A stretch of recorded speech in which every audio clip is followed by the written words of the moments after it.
Welcome back students. आज हम metal non metals की प्रॉपर्टीज के बीच में कंपैरिजन करेंगे। हम पहले भी इनकी प्रॉपर्टीज के बीच में कंपैरिजन कर चुके हैं, बट तब हमने बात की थी फिजिकल प्रॉपर्टीज की, और आज हम कंपेयर करेंगे इनकी केमिकल प्रॉपर्टीज के बेसिस पर।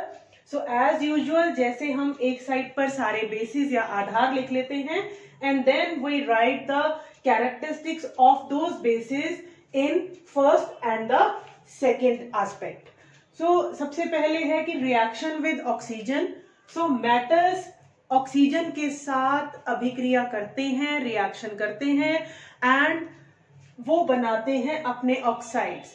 बट जितने भी मेटल्स हैं उनमें से कुछ तो बहुत जल्दी रिएक्ट करते हैं। जैसे अगर हम बात करें सोडियम या पोटेशियम की, तो ये एयर में जो ऑक्सीजन है, हवा में अगर हम इन्हें ओपन रखेंगे, खुला रखेंगे, तो ये ऑक्सीजन के साथ रिएक्ट कर जाएंगे एंड दे में कैच फायर। ये आग तक पकड़ लेते हैं, इतना वायलेंट रिएक्शन होता है इनका ऑक्सीजन के साथ। जबकि मैग्नीशियम को ऑक्सीजन के साथ हमें फ्लेम देनी पड़ती है, हमें उसे बर्न कराना पड़ता है and then it forms magnesium oxide. इसी तरह से बाकी धातुएं, बाकी मेटल्स भी रिएक्शन करते हैं ऑक्सीजन के साथ। When we burn them they react with oxygen and form their oxides. But सबका जो रिएक्शन करने का रेट है, स्पीड है, वो डिफरेंट है। कुछ बहुत तेजी से रिएक्ट करते हैं और कुछ स्लो रिएक्ट करते हैं। Now and about the non-metal, they also react with oxygen and they form their oxides like sulfur. This is the symbol of sulfur. Sulfur plus oxygen, sulfur dioxide. एक example हम और ले सकते हैं, carbon plus oxygen forms carbon dioxide. ये बहुत एक, आपको पता है, हमारे एटमॉस्फेयर का वन ऑफ द कंस्टिट्यूएंट है। कॉमनली हम इसका यूजुअली हम इसके बारे में पढ़ते रहते हैं, carbon dioxide. You are already familiar with this. The difference between them, दोनों ही अपने ऑक्साइड्स बना रहे हैं, बट डिफरेंस क्या है कि जो बेसिक मेटल्स के ऑक्साइड्स हैं वो नेचर में बेसिक हैं, क्षारकीय हैं, यानी वो रेड लिटमस को ब्लू कर देंगे। इस तरह से लिटमस पेपर की स्ट्रिप्स हमें मिलती हैं लैब में। सो ये रेड कलर की हैं, these are the red litmus, और जो इस तरफ आप देख रहे हैं ये ब्लू लिटमस है, जो पर्पलिश अपीयरेंस दे रहा है। और जो बेसिक सब्सटेंसेस होते हैं, जैसे कि मेटल की ऑक्साइड बेसिक हैं, सो वो रेड लिटमस को ब्लू में टर्न कर देंगे as you are seeing in the picture. And जो नॉन मेटल्स के हैं वो ब्लू वाले को रेड कर देंगे, यानी इस ब्लू का कलर रेड हो जाएगा। और रेड वाले का ब्लू करने वाले कौन होंगे? जो बेसिक होंगे नेचर में। सो मेटल के ऑक्साइड बेसिक होते हैं, नॉन मेटल्स के ऑक्साइड एसिडिक होते हैं, अम्लीय प्रकृति के होते हैं। The second basis for their comparison is क्रिया with water, कि जब धातुएं जल के साथ अभिक्रिया करेंगी, मेटल्स वाटर के साथ रिएक्ट करेंगे, they will form their hydroxide and hydrogen gas will be released। ये गैस, हाइड्रोजन गैस निकली है, ये कैसे पता चलता है? कि जब हम किसी बर्निंग कैंडल या बर्निंग मैच स्टिक को, as you are seeing in the picture, हमने टेस्ट ट्यूब में एक रिएक्शन की और एक गैस निकली, बट हम टेस्ट ट्यूब के माउथ पे बर्निंग कैंडल या बर्निंग मैचस्टिक लेकर आएंगे तो एक पॉप साउंड प्रोड्यूस होती है, छोटे से धमाके की आवाज होती है। ये पॉप साउंड इंडिकेट करती है कि हाइड्रोजन गैस रिलीज हुई है and the reaction has taken place, कि अंदर जो दो चीजें हमने मिक्स की हैं उन्होंने आपस में रिएक्ट किया है और हाइड्रोजन गैस रिलीज की है। यहाँ भी जो डिफरेंट मेटल्स हैं, अलग अलग धातुएं हैं, वो वाटर के साथ डिफरेंट स्पीड पर रिएक्ट करती हैं। You will learn more about it in class 10, जिसमें आप इनकी सारी स्पीड्स और कौन ज्यादा तेजी से रिएक्ट कर रहा है, कौन स्लो कर रहा है, ये सारे डिटेल पढ़ेंगे। अभी सिर्फ आपके सिलेबस में थोड़ी ब्रीफिंग है कि मेटल्स जो है वो अपने हाइड्रोक्साइड तो बनाते हैं वाटर के साथ रिएक्ट करने पर और हाइड्रोजन गैस भी रिलीज करते हैं, बट जैसे सोडियम और पोटेशियम है, इनकी रिएक्शन वाटर के साथ भी बहुत वायलेंट होती है। That's why we always store them in kerosene oil, जिसके साथ ये रिएक्ट नहीं करते। हम इन्हें ओपन नहीं छोड़ सकते, हम इन्हें वाटर में स्टोर नहीं कर सकते, हमें इन्हें केरोसिन ऑयल में ही स्टोर करके रखना पड़ता है। And hydrogen gas is release, और हाइड्रोजन गैस रिलीज होने का इंडिकेशन है पॉप साउंड प्रोड्यूस होना। नॉन मेटल्स वाटर के साथ रिएक्ट नहीं करते। एंड नेक्स्ट आपका बेसिस है अम्लों के साथ, एसिड्स के साथ रिएक्शन। सो मेटल्स जो है वो एसिड्स के साथ रिएक्ट करके लवण और हाइड्रोजन गैस बनाते हैं, यानी कि सॉल्ट और hydrogen gas. Same hydrogen gas release होने का वही इंडिकेशन है पॉप साउंड। और नॉन मेटल्स जो है ये रिएक्ट नहीं करते।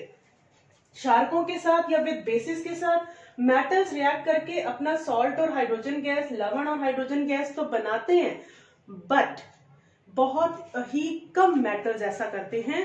हार्डली अगर हम क्लास 10 तक के भी सिलेबस की बात करें तो only 2 metals react with basis, एक एल्यूमिनियम है और एक जिंक है जो बेसिस के साथ रिएक्ट करते हैं, क्षारकों के साथ अभिक्रिया करते हैं। बाकी और कोई धातु क्षारकों के साथ अभिक्रिया नहीं करती। सो यहाँ मैं लिख देती हूँ कि एल्यूमिनियम एंड जिंक ओनली, सिर्फ ये 2 धातुएं हैं जो क्षारकों के साथ अभिक्रिया करती हैं। नॉन मेटल्स क्योंकि इनकी खुद की प्रकृति अम्लीय है तो ये क्षारकों के साथ रिएक्शन करती हैं, बट ये बहुत कॉम्प्लिकेटेड रिएक्शन है, बहुत कॉम्प्लेक्स है, बहुत जटिल प्रक्रिया है, इसलिए ये अभी आपके सिलेबस में नहीं है।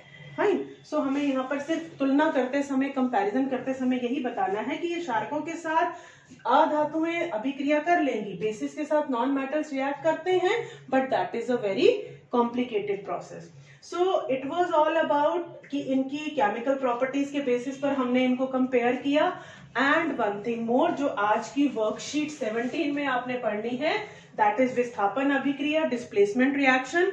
ये जैसा कि नेम ही सजेस्ट कर रहा है कि डिस्प्लेस करना। अब ये चीज जो है ये मेटल से रिलेटेड है, ये अभिक्रिया, ये रिएक्शन।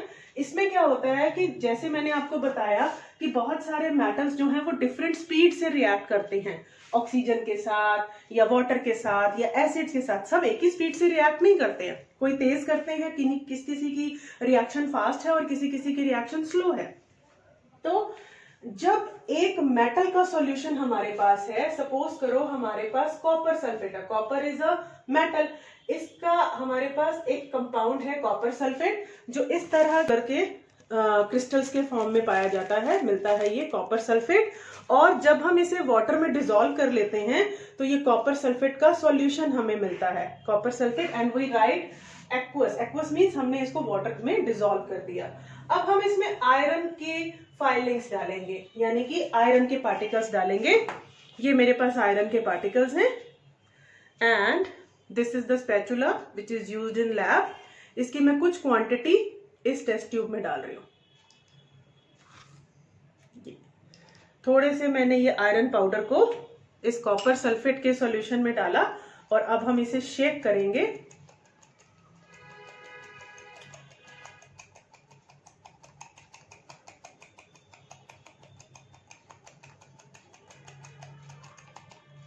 थोड़ा सा इसकी क्वांटिटी और डाल देते हैं क्योंकि सॉल्यूशन की क्वांटिटी काफी ज्यादा है कंपैरेटिवली इस पाउडर के।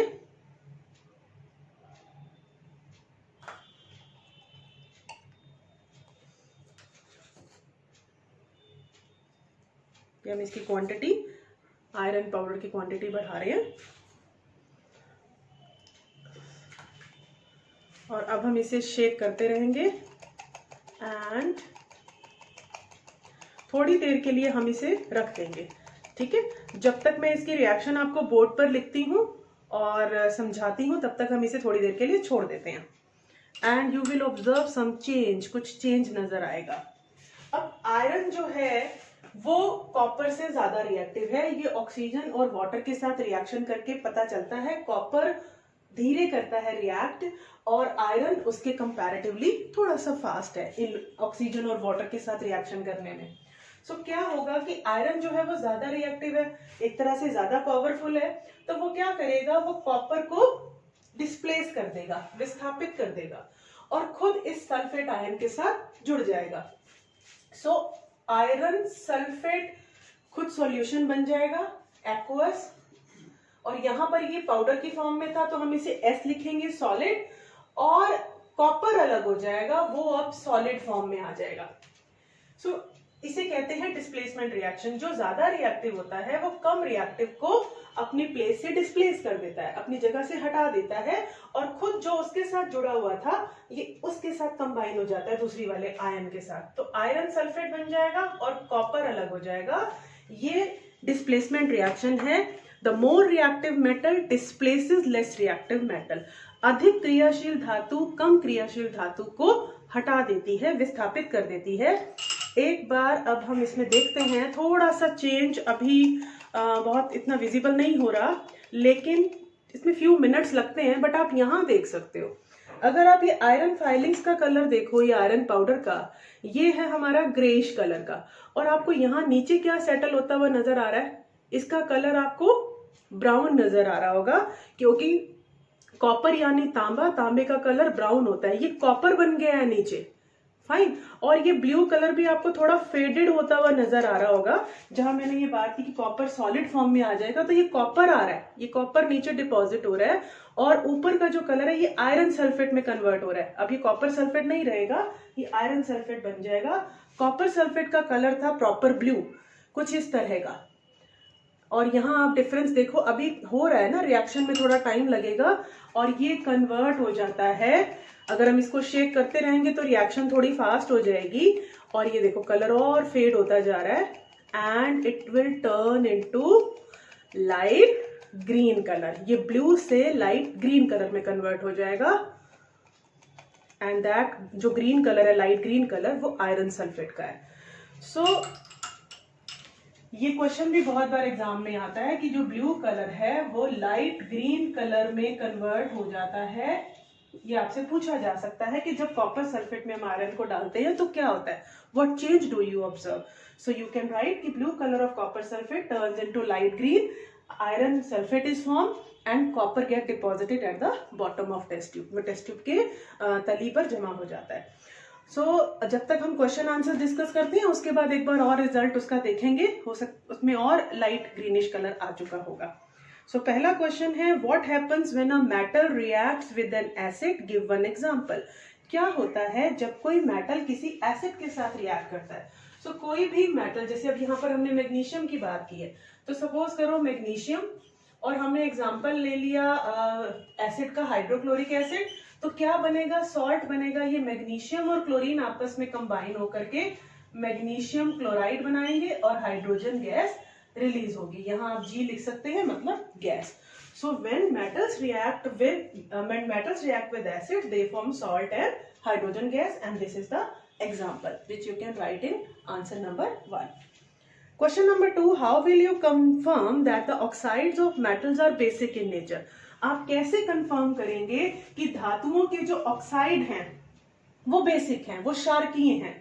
हम क्या लेंगे, हम लिटमस पेपर लेंगे और उस पर इस, जैसे हमने रेड कलर का लिटमस लिया, इस पर हम ड्रॉप्स डालेंगे इस ऑक्साइड की, इसका सॉल्यूशन बना लेंगे वाटर में, एंड देन उसकी फ्यू ड्रॉप्स अगर हम रेड लिटमस पे डालेंगे तो वो ब्लू में टर्न हो जाएगा। जो रेड लिटमस को ब्लू कर दें, जो लाल लिटमस को नीला कर दें, वो बेसिक होते हैं। क्वेश्चन नंबर 3 है, name N acid and a base. ये किसी एसिड का नाम बताइए। तो यहाँ एक एसिड है, इसका नाम है हाइड्रोक्लोरिक अम्ल या हाइड्रोक्लोरिक एसिड, और किसी बेस का नाम बताना है तो बेस आप ले सकते हैं NaOH, सोडियम हाइड्रोक्साइड। ये हाइड्रोक्साइड जिसमें आ जाता है ना, वो बेसिस होते हैं, वो क्षारक होते हैं। क्वेश्चन नंबर 4 है, differentiate between metals and non metals on the basis of their chemical properties. धातुओं और अधातुओं की तुलना करनी है रासायनिक गुणों के आधार पर। तो आप ये चारों रासायनिक गुण, ये चारों केमिकल प्रॉपर्टीज का बेसिस इस तरह से ले सकते हैं। And I will share the, आप यहां से यहाँ देख सकते हैं, and I will share the link of this picture. मैं इसकी एक पिक्चर क्लिक करके इसका लिंक भी आपके साथ शेयर कर दूंगी, so that you can refer them at any time for your notes. Question number 5 है, which gas Burns with the pop sound. कौन सी गैस पॉप साउंड के साथ जलती है।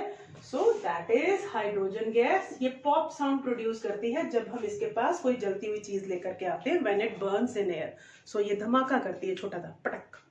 Fine. This was all about today's worksheet. और एक बार और देखते हैं कि कलर में कुछ चेंज आया। ये देखिए, अब कलर और चेंज हो चुका है थोड़ा सा, है ना, लाइट ग्रीन हो गया है, और यहाँ नीचे और अच्छे से डिपॉजिट ये ब्राउन कलर नजर आ रहा है। तो this is iron sulphate and this is copper. ये डिस्प्लेसमेंट रिएक्शन हो चुकी है।